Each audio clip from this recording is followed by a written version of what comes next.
This is WPSL Port St. Lucie, the talk of the Treasure Coast.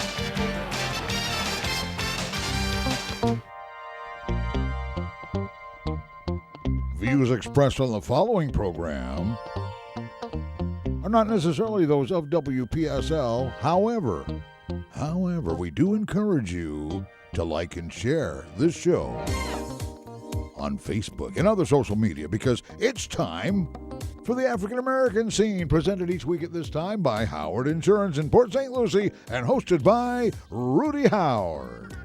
Good evening, good evening, good evening. Always glad to be with you here on a Wednesday night. Well, my. Lots of stuff going on still. They just passed the COVID relief bill.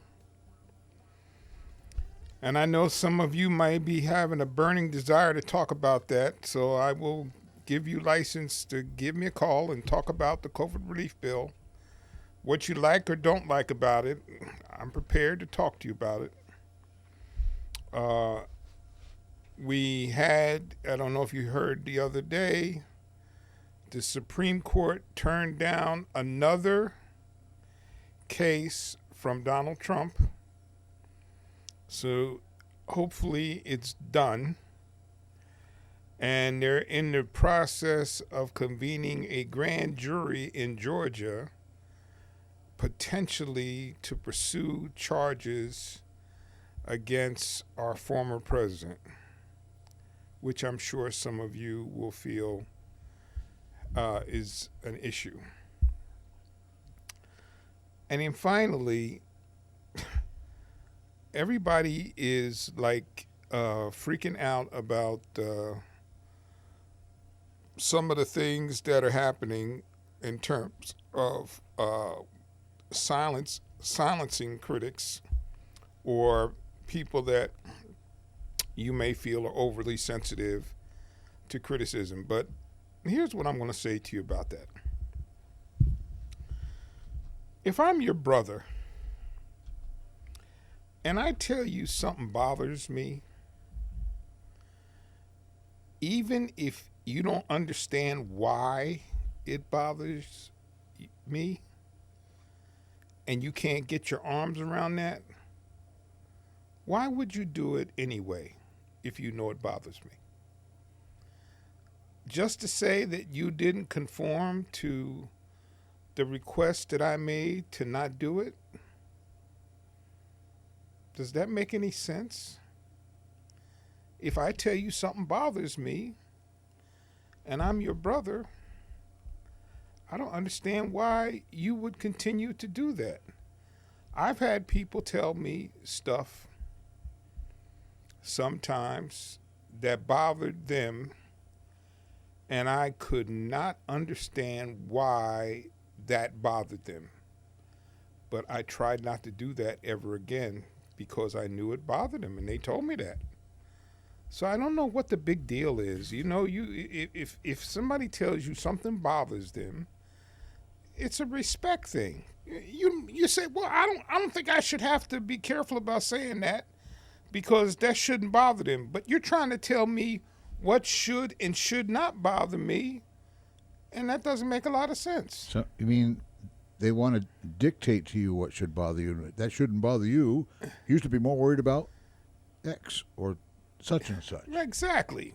I always say, always remember when you do something right, no one remembers, but do something wrong and no one forgets. Yeah. It's really a quite silly thing, you know.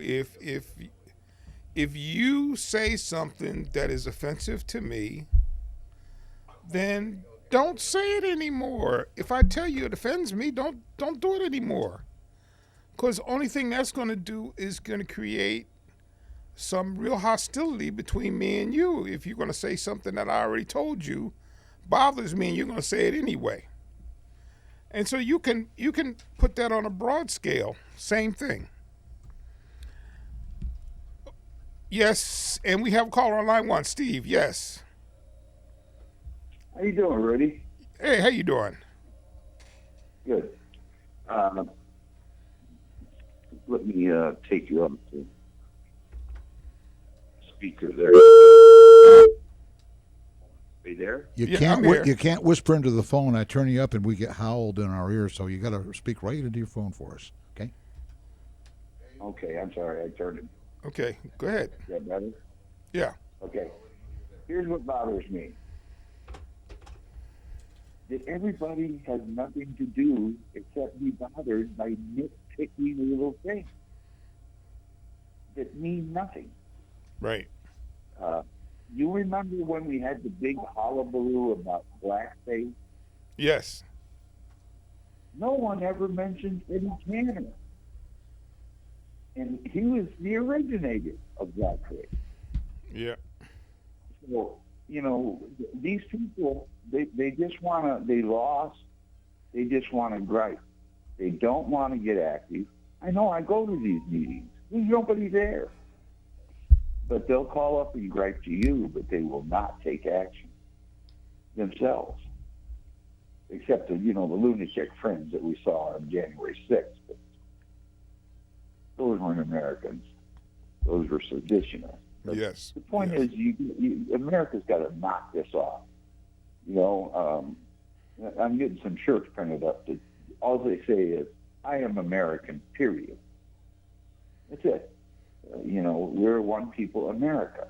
Let's start putting all of our little nitpicky things in the back pocket and concentrate on what's the best good for the country. Because there's 330 million people here. Yes, Can you sir. imagine if they all started nitpicking? Agreed. It's crazy. Well, Steve, Oh. I got another call coming, but Okay. thank you, No sir. problem. Okay. And we got Winnie on line one. Yes, Winnie. Yes, how y'all doing over there? Okay. Hopefully she did the interview with Prince Harry and Meghan, and she said things got so rough with her over there. She thought they were thinking about committing suicide. Ooh. Yeah. And try to admit herself into the mental institution and everything. And they said that racist, that's what they are hearing her, saying that racist. That's bad, ain't it? What you think? What's your input on that, Rudy Howard? Rudy? I think that she got into a situation where she maybe didn't do all the homework she should have done before she agreed to go into that particular situation. And because nothing that she said was remarkable to me, given the history and the nature of what England is all about. So, it's like when you get married, and I try to tell this to young folks, it's more than about just whether you really are hot and passionate about each other. If you're going to marry somebody and you think your potential in-laws are crazy, I think you better think about that. Yeah, you're marrying them too. That's right. So you better give that some thought. It's one thing if you just happen to get some crazy in-laws, but when you're going into the situation and you got some crazy in-laws, you need to give that a lot of thought, because that could be a earmark of trouble. And then on top of that, they'll tend to open about somebody over there. And they don't know, and that's about the baby. The baby gonna be dark complexion. Yeah. And Oprah say, what? Well, who said that? And so they didn't want to say the person's name who said that. What's your input on that about the dark? If the baby gonna be dark complexion and things like that? What they against their rules and regulation over there? Or? No, but Over there. listen, that we've had that problem here in the United States for a long time. I mean, Yes. you should be old enough to remember when they used to give black people the brown bag test. Don't you remember that? You never heard it? You never heard of that? The bad what? The brown bag test. I wasn't. No. You never No, heard what of is that? that? No, Uh-uh. that's when you not to be a shade darker than a brown paper bag. Brown paper.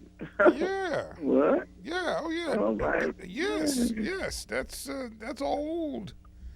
That's an old thing that's been around a long time. Matter of fact, some organizations, you couldn't get in if you didn't pass the brown bag test. Brown bag test. Yes. Oh my God. That was back in the days. Yeah. Look, I bet you. I haven't looked it up, but I bet you if you Google it, you'll see there is information on the brown bag test in Google. I guarantee you'll find it. Brown bag test. I'm gonna Google it up. Okay. All right. Take care. Bye bye. All right. See you later. All right. Wow. You didn't know about the brown bag test No. either. Yeah. Well, I didn't know about the Green Book. Yes, right. I didn't know. I didn't know a lot of things before I started participating actively with this show. Yeah, there were I know there's people out there that have learned too, but they won't admit it. yes. They can't say, Rudy, wow, I didn't know it was like that. Thank you for giving us that information. You know, they There can't are- bring themselves to. Yeah, I know. There's probably some black people out there that's not very happy for me to reveal that information, but there were absolutely organizations in the past that you could not be a member of if you couldn't pass the brown bag test. Wow. Yeah, that's Sometimes, certain times of the year, I can pass the. I can pass the brown bag test. yes. Of course, there's a few other colors on there. Yes, too. yes. The tattoos would give you a little bit of a problem. A little bit. But anyway, let's talk about now. If you want to talk about the COVID relief bill, I'm more than happy to do that. If you want to talk about the $15 an hour, I'm more than happy to do that too. But let's talk a little bit about family. What is family? Is family necessarily created by blood? Or how would you describe family? Somebody, if you want to call in, tell me what you think family is. And be prepared to maybe take a question or two about when it comes to things like adoption. Yeah. Oh, yeah. Adoption, foster parents, and on Careology recently. I'm going to say I don't consider foster parents adoption. And I'm going to Right. Well, yeah, because that's usually a temporary situation. Well, not only that, in this country, which is part of my hang up against abortion about pro-life, if you have a foster kid, once that kid turns 18, if you're getting paid for that kid, no more money. Yeah. So now is one of two things happen to a kid when they get 18 and they're in the foster system. If they have been a pretty good student, there's an opportunity for them to go on and to get their college degree and be supported by the state in getting the degree. Yeah, getting good grades kind of sometimes leads to grants. Yes. So if you're a foster system, you can go and you can get your degree. If you're not one of those people that's headed to college and you wanted to be a air conditioning mechanic or a welder, you're on your own at 18. Now, I've had this discussion before, and I'm going to tell you this.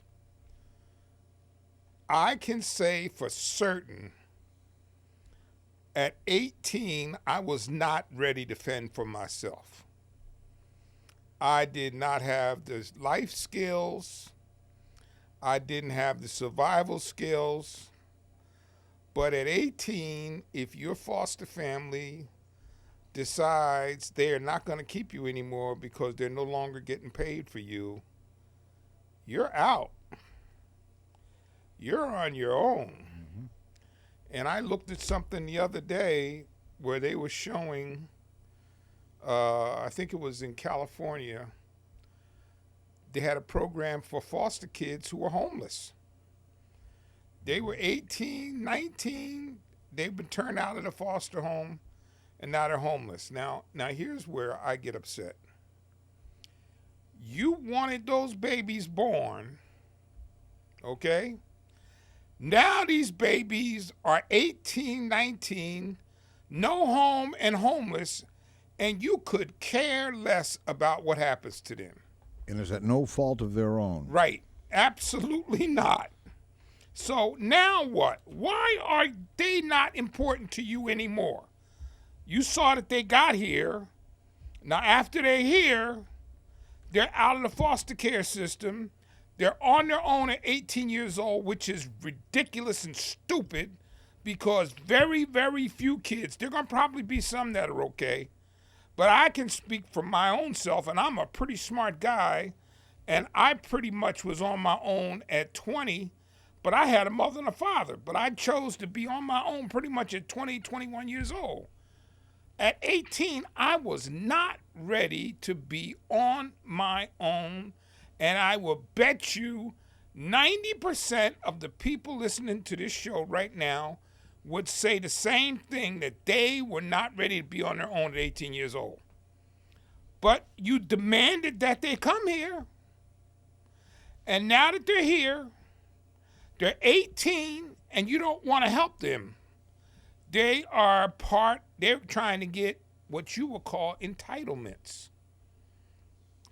I'm gonna have to stop with that because that just makes me so, I get so angry about that because when I saw that kid, this little white girl, I think it was on 60 Minutes, there she was, standing in line, trying to get a place to live, and she was 19 and she was homeless.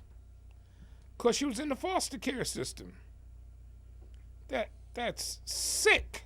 She turns 18 and the funds shut off. Yes, the funds are gone.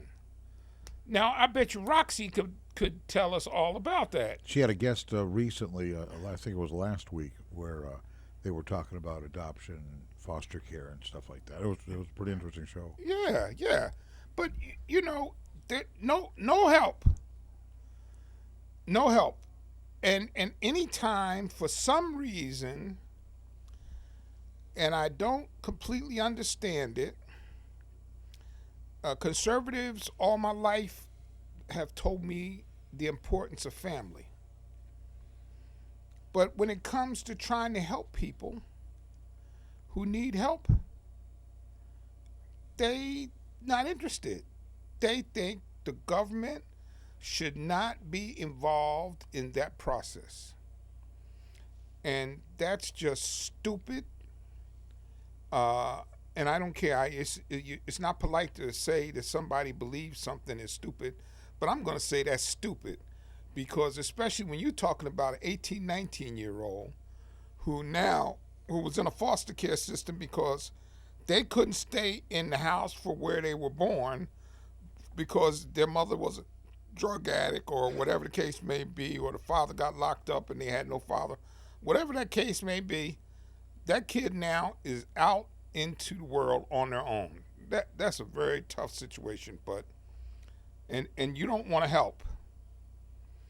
But in any event, this COVID bill just passed, and part of what the COVID bill does, it tries to help families. And that's part of why I suggested tonight talking about families. So what is a family? A family is a unit where you could have a mother, a father, a children together. It could be a family, whether adopted or born out of natural blood, or You could have a single parent family. You could have a mother, a child, and living together, trying to support each other. And you could have a child who has a mother and a father who are divorced, but the child now has a dual family because they have a mother and a father. And in the cases where the mother and the divorced father or divorced mother still get along, you could still have what's called a quasi-family unit because they would still be operating as a family because there's some communication there and there's some interaction. In some cases where there is no communication, then you just have a kind of broken family. But here's the thing that I think is important. What is it that keeps families together? Some common element for which you support each other. Ooh, I know a good one. Memories. Yeah, memories. They create good memories to fall back on during questionable times. Yeah. The other thing too is that will hold families together is if you have family and you feel in the event that you were to get in trouble, the family member would help you come what may. You know, that's will help to hold the family together, especially if you as an individual have it in the back of your mind to know that those are people that you could count on in the event that you got in trouble. That's an important element of family. And it could also extend to close personal friends.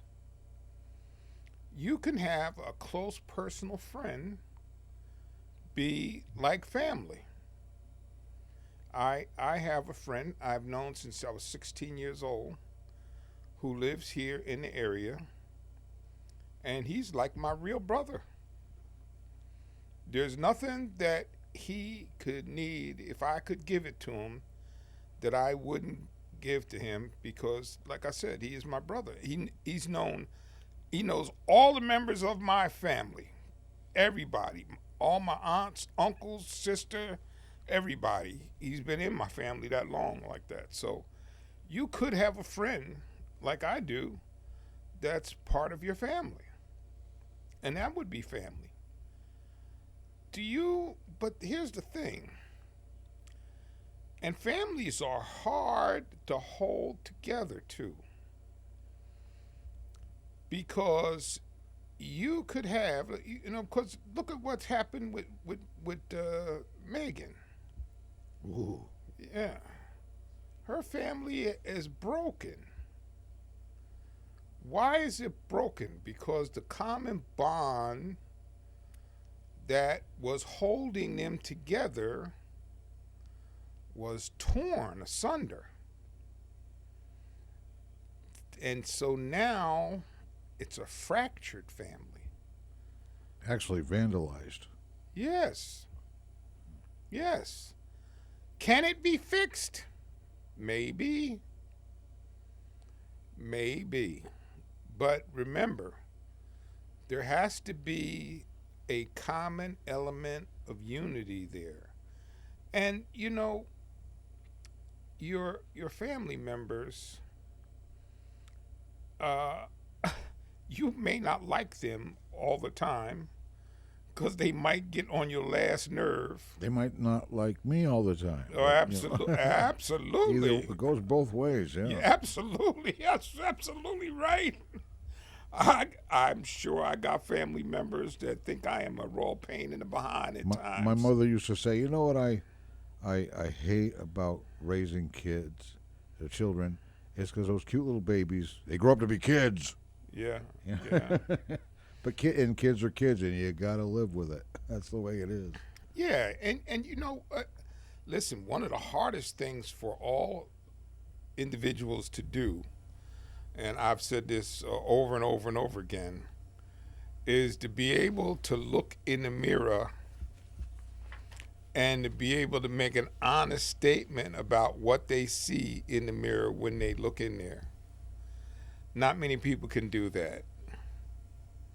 Not many people can do that at all. I think I'm pretty good at that. I can look in the mirror and see some of the ugly side of me that I don't particularly like. And I will endeavor to try to change it. And sometimes I will even ask somebody, did I upset you, or is there something that, I did that pisses you off? And sometimes you just don't get an answer, but, you at least try to get an answer for the sake of trying to create some unity within your family group. And then you, on top of all the complexities of your own family, you have cross networks, which create an even greater dynamic. So what do I mean by cross networks? Well, if you got a kid and your kid gets married, he's got a family. Now that family is a cross network with your family. And within their family, they have a network of people that they've developed friendships with to create a unit within their family. So you have all of these dynamics going on within the family, and trying to navigate them all can be somewhat problematic. But if you really want to hold the family unit together, you try to do that. Now, in the past, some of the reading that I did preparing for tonight seems like in yesteryear, there was usually a person in the family that held everybody together like Elmer's glue. And in my case, it was my mother's mother, who could make everybody come to Christmas dinner no matter how mad they were at each other.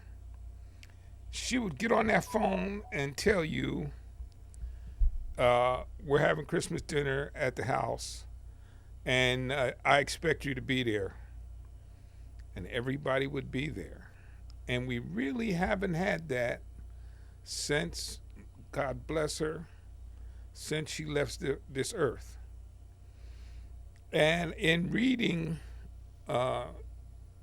the information that I looked at, part of the other thing that people had growing up, which helped to hold the family together, was prior to so much access to doctors and hospitals, you could go to grandma and you say, I had a stomach ache, and grandma would fix some kind of concoction.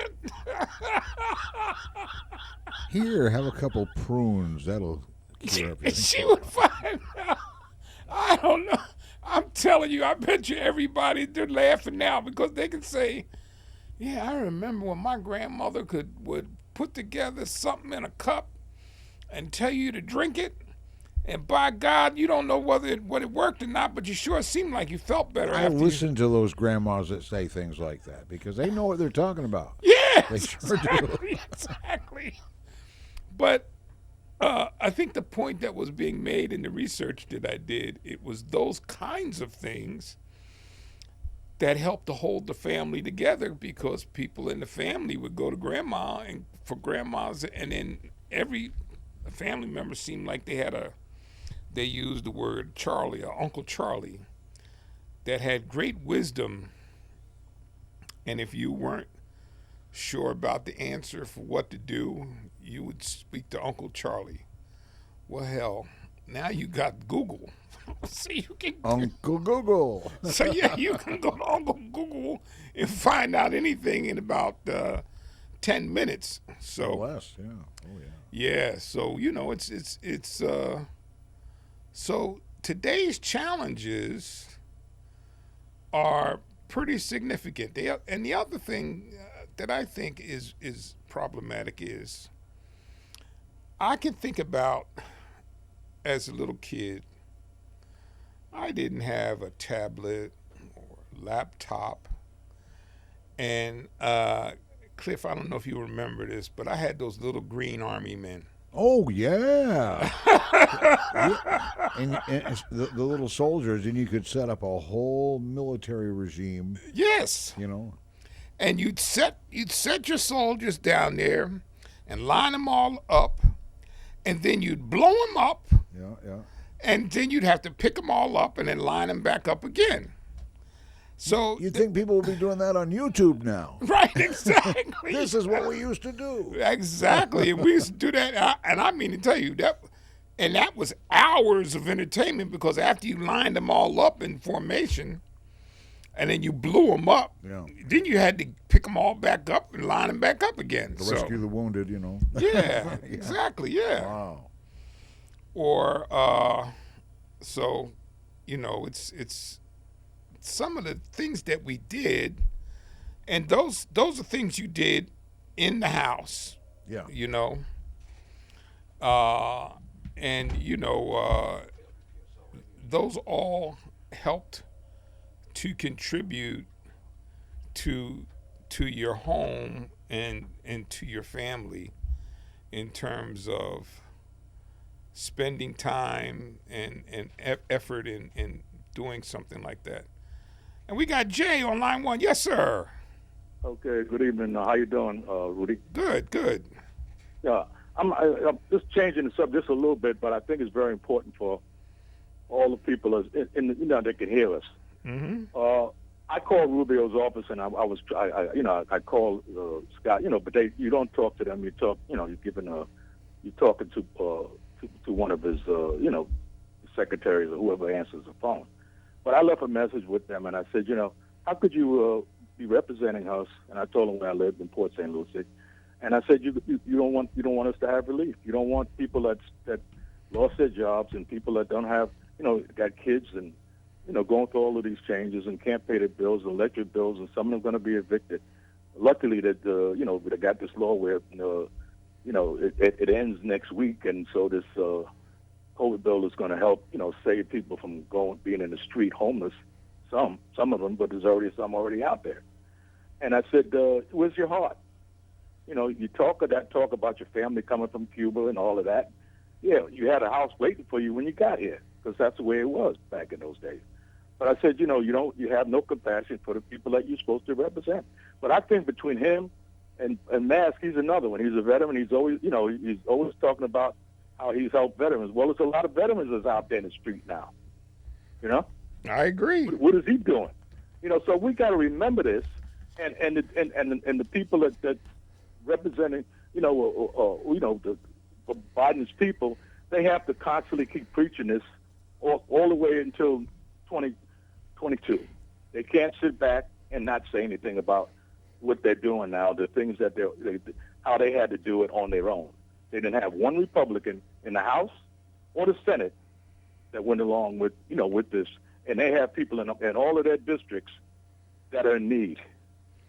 Well, I'm going to say probably this week would have been their last week as far as survival. Then they had to really, look at living in their car or whatever they got, or going to a relative's house or something like that, which is stupid because they could have helped those folks, but they didn't. Politics were more important to them, rallying around ex-president than people in their own district.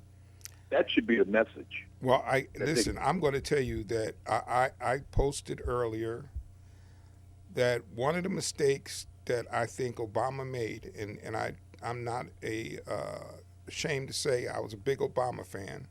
Right. He did not tout the accomplishments that he did, and he allowed the conservatives to twist and bend things that he had done. Mm-hmm. And what Biden has to do with this, just like, I don't know if you heard the guy from South Carolina today, he said at least 15 times that the net cost of the $1,400 checks is $5,436 per person. See, he just burnt that message. He said it over and over and over again. Yeah.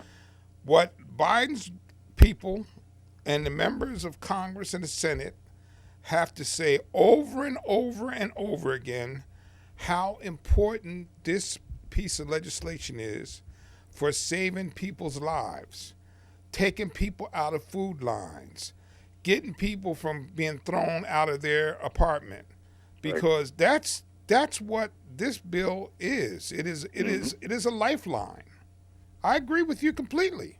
Yeah, it's important, and they got some smart people working with Biden. He's got some very bright people, but we have a tendency in the Democratic Party to not tout when we do things for the public, when we do things like what you said about Obama. I remember that. I remember it well, and it just goes on and on and on. And we just have to, keep reminding folks who's on your side. Over and over and over again. Right. They have to say it over and over. Because I'm going to tell you, like I had a big battle with somebody earlier this week on Facebook. He talked about how this COVID relief bill is going to give a $1,400 check to prisoners. Well, yes, but guess what? The bill that was passed by Trump gave the same $1,400 to prisoners. Nobody talked about that. Yeah. But that's and Joe Madison talked about it too.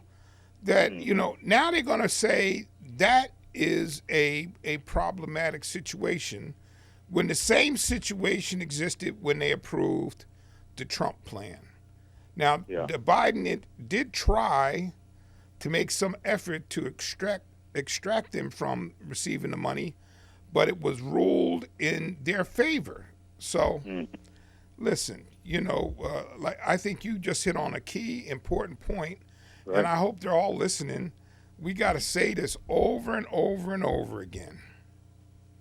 And I will, and I'll do my part. I will say it over and over again here on Wednesday nights about how important this bill is and how many people got, especially one of the things that's in here, and I don't understand, the child care credit, which they're going to try to make permanent. Yeah. Because I did some reading from the Patriotic Millionaires, and then I saw a program on Sunday morning with Soledad O'Brien. The amount of women who lost jobs because they needed child care is astronomical. Amazing. It is. Yeah, they just lost. It's a big problem, and it's very seldom talked about. You're right. It's huge problem. Mm-hmm. Yeah. And this bill is providing money to help them with child care so that they can once again get gainfully employed. Right. So I don't know. I don't know. And here's the other thing, and they're very quiet about this. The amount of the bill for the tax credit for the rich people was like 1.6 trillion. Right. This bill's 1.9 trillion. It's almost the same amount of money they gave to the millionaires and rich people, and then they're complaining about giving the money to people who can't eat and are losing their place to live. Something's wrong with us fundamentally and morally if we can't understand the difference between the two. And they're crying about the deficit. Well, what about giving the money to the rich folks when they did that? Exactly. They didn't think about the deficit then. No. So all of a sudden they had religion. Now all of a sudden they worried about the deficit. Well, I knew that was coming. When they do it, it's okay. Yes, I knew that was coming. Though. That happens all the time. That's what Obama went through. See, they made sure that they weren't going to pass anything with him. Right. They just raised that. He was just very lucky to get the Affordable Care Act through. That was one, and they messed with that also, where it should have been better than what it was. But the thing is that from this point on, we got to have candidates running against this congressman that represents us, Mask. We got to get somebody to get him out of there because he's the biggest phony I've seen in a long time. He's old man. He just says one thing and does another. And coming out with almost losing his life in combat. Both legs amputated because of bomb going off, and he's he just forgot where he came from, forgot what he was doing, forgot what he was there fighting for. Yep. And all of a sudden he's going along to get along with a criminal ex-president. Yep. Yeah. They're so stupid. And this governor we got here, he's a piece of work. Oh my God. He thinks he's going to be a president. He's got a boy. They're going to make him look like an idiot up there. Yeah. All the things he's done wrong in Florida. Yeah. Yeah. He's got a heck of a past. When he goes up there trying to run for president, they're going to eat him alive. Yeah. But anyway, I don't want to. A lot of people, but we just got to make sure the Democrats stay on board and keep reminding folks who's working for you. That's right. I agree with you. They got to do it. Yes, Jay. Take care. All right. See them. Well, he's so right. He is so right. Because if you think about, you go back and you look at the Affordable Care Act, Cliff, we allowed the conservatives to grab a hold of that message, and people were totally against that until they figured out what it was. And now all of a sudden the Affordable Care Act and Obamacare has a positive rating. But that's because we allowed them to take that message, they ran with it, and there you have it. So, and the other thing out here, and just goes to show you where we are as a country. I've had phone calls today from friends and family talking about the Derek Chauvin trial.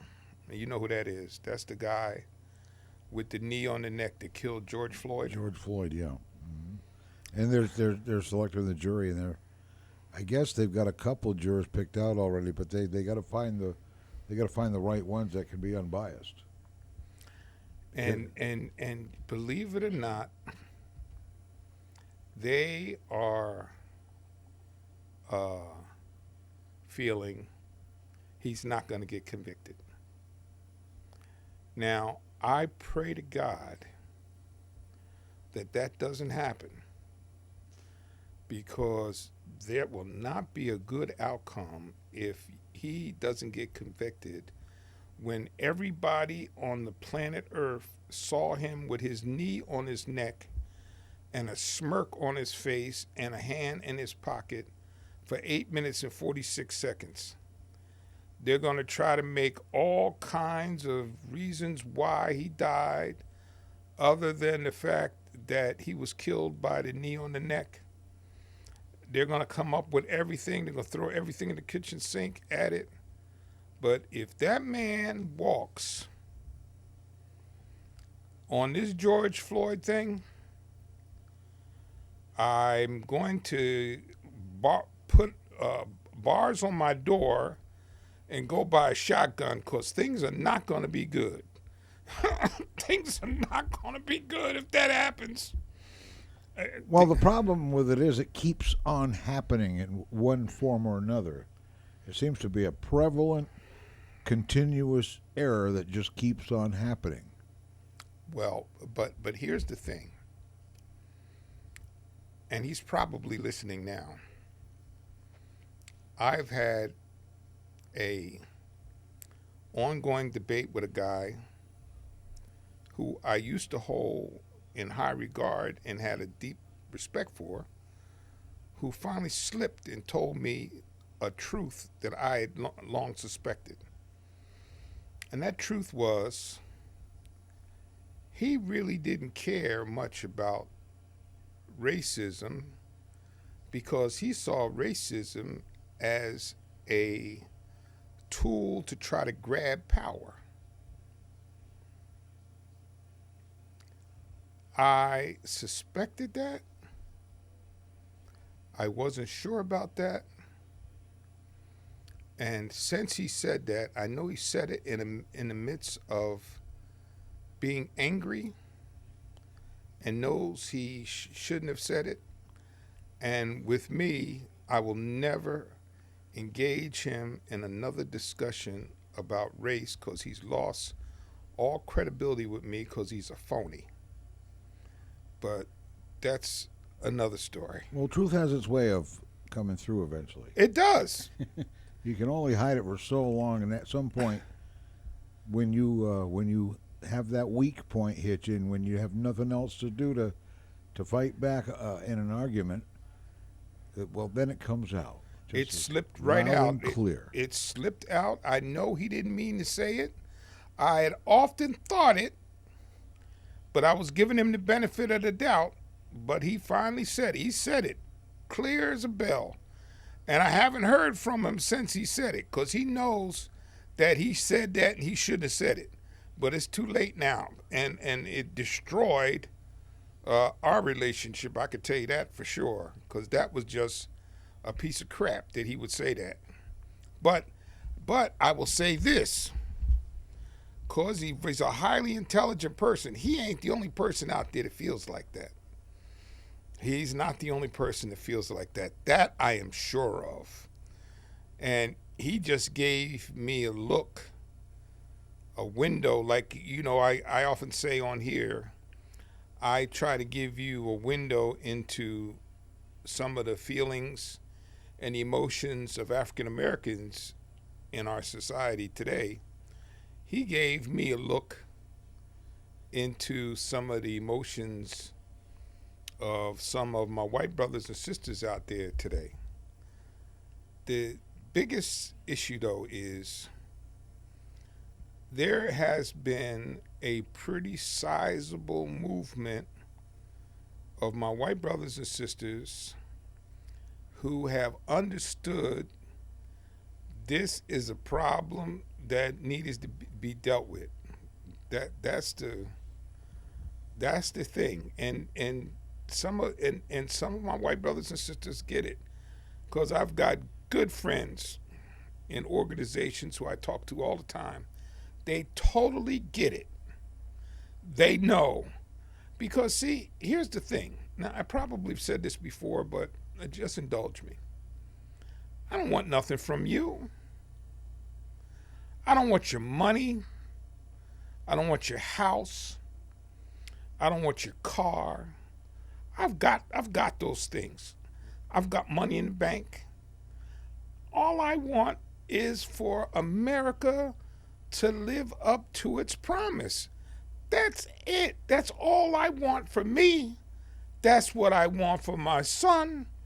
That's what I want for my grandchildren. I want America to live up to its promise. All men are created equal and endowed with the inalienable rights of life, liberty, and the pursuit of happiness. The only time you really realize that you don't have those rights as you're promised to have is when you don't have them. Exactly. If you don't have them, then you're going to miss them. Exactly. That's it. No, I'm not trying to grab any power. It's not about power. Yeah, it's not about power at all. That's how wrong he is. All this time I've talked to him, he's still so thick-headed, he can't figure out that that's not the issue. The issue is very, very simple.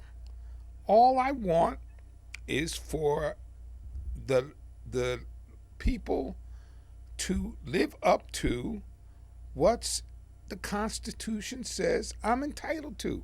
That's it. How simple is that? I promise you.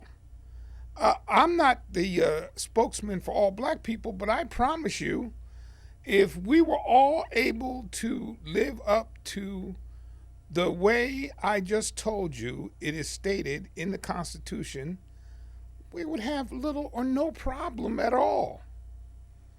Because there would be no there would be no Tamir Rice, 12-year-olds getting shot in a park with a toy gun. Wouldn't happen. When equality is put into effect, then you don't miss it. You have a normality about you when you're going about, like young people. They need encouragement to always want to try to achieve a greatness of some sort. Yes. Because, hey, what you dream about when you're a kid is what goes on in your life later.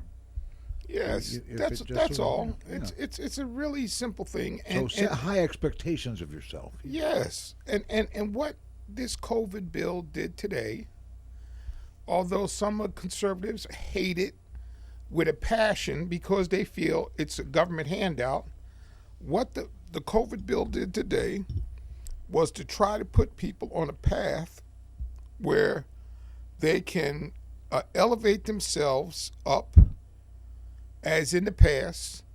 Like I often say, in the 70s, we got it pretty close to right. People were growing, incomes were growing, people were improving themselves. And then we hit the 80s, and then we did a backslide. But all we want to do is just absolutely have an opportunity to be successful. And the government can't guarantee my success, nor do I think they should guarantee anybody's success. To be successful, you have to get out and work, and that's okay. You know? Well, it used to be if you worked hard, you'd eventually make it. That's right. And there's still if you working hard is still part of the equation for success.